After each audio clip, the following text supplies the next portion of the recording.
మనకి తెలియాల్సి ఉంది. ఇక అదేవిధంగా అందరి భాగోతాలను బయట పెడతాం. ఫోరెన్సిక్ ఆడిట్తో సిద్దిపేట సిరిసిల్ల జిల్లాలో అక్రమాల గుర్తింపు, ధరణి పోర్టల్ లుసుగుల వల్లే రిజిస్ట్రేషన్లో అక్రమాలు, 9 జిల్లాలో 35 మండలాలు 48 క్రిమినల్ కేసులని మంత్రి పొంగిరెడ్డి శ్రీనివాసరెడ్డి అయితే చెప్పడం అయితే జరిగింది.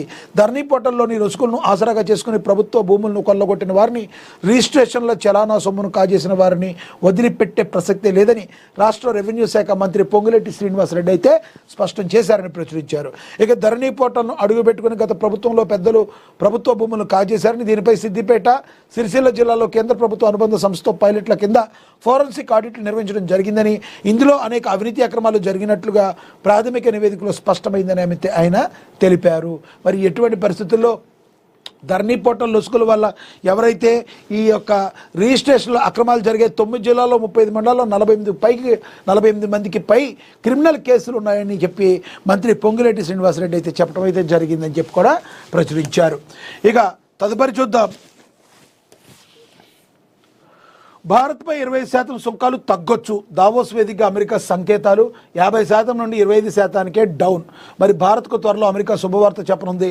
రష్యా నుంచి ముడి చమురు కొనుగోలు చేస్తున్నందుకు గాను భారత్పై విధించిన అదనపు పనులు ఎత్తివేసే దిశగా అమెరికా యోచిస్తుంది.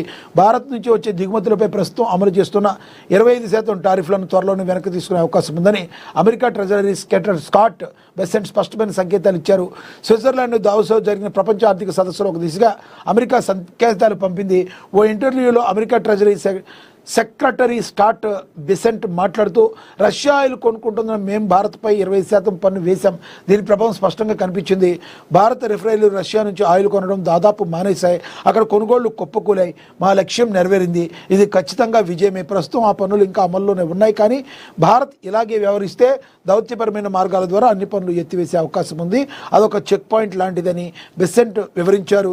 ఇదే సమయంలో ఆయన ఐరోపా దేశాల ద్వంద్వ వైఖరిని ఎండగట్టారు. ఉక్రెయిన్ యుద్ధానికి ముందు భారత్ రష్యా నుంచి కేవలం 23% ఆయిల్ మాత్రమే కొనేది.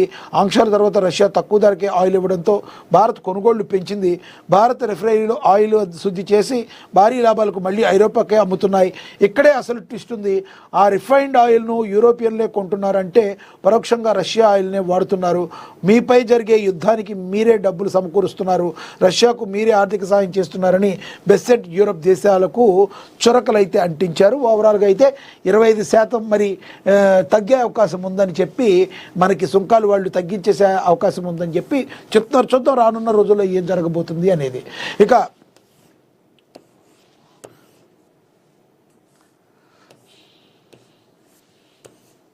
ఇద్దరు బీజేపీ ఎంపీలకు కేటీఆర్ షాక్ ఇచ్చారు. కేంద్ర మంత్రి బండి సంజయ్ కుమార్, నిజామాబాద్ ఎంపీ ధర్మపురి అరవింద్లకు బీఆర్ఎస్ వర్కింగ్ ప్రెసిడెంట్ మాజీ మంత్రి కల్వకుంట్ల తారక రామారావు తన న్యాయవాదుల ద్వారా లేఖల నోటీసులు పంపించారు. ఈ నోటీసులో పలు అంశాలు ప్రస్తావించారు. కేటీఆర్ తనపై తన కుటుంబంపై నిరాధార పరువు నష్టం కలిగించే వ్యాఖ్యలు చేసినందుకు గాను ఈ లీగల్ నోటీసులు జారీ చేసినట్టు స్పష్టం చేశారు.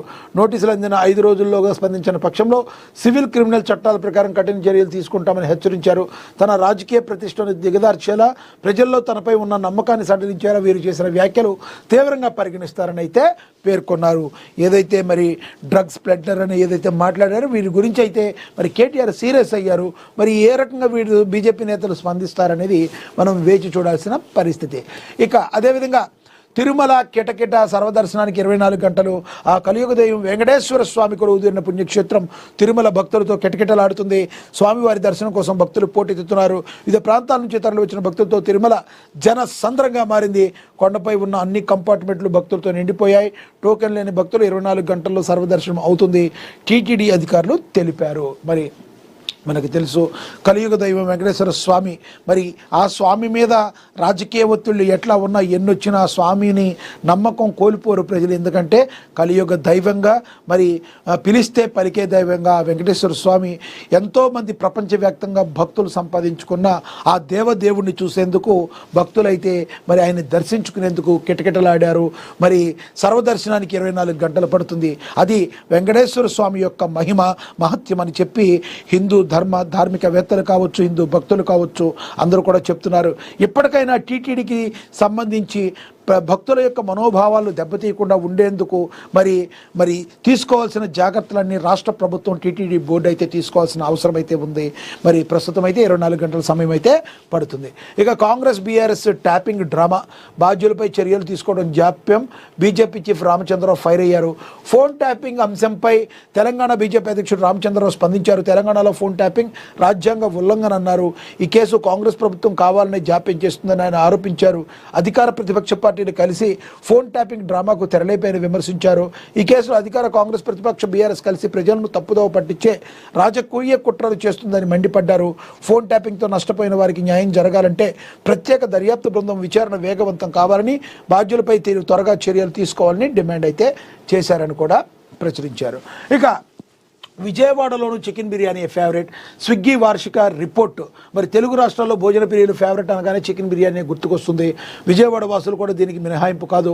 ప్రముఖ ఫుడ్ డెలివరీ యాప్ స్విగ్గీ విడుదల చేసిన 2025 వార్షిక నివేదికలోనూ ఇదే విషయం స్పష్టమైంది. అయితే బిర్యానీ తర్వాత బెజవాడ వాసులు అత్యధికంగా ఇష్టపడుతుంది మెత్తటి తెల్లటి ఇడ్లీ. స్విగ్గీ వెల్లడించిన వివరాల ప్రకారం 2025 జనవరి 1 నుంచి నవంబర్ 30 వరకు విజయవాడలో ఏకంగా 7.78 లక్షల చికెన్ బిర్యానీ ఆర్డర్లు నమోదయ్యాయి.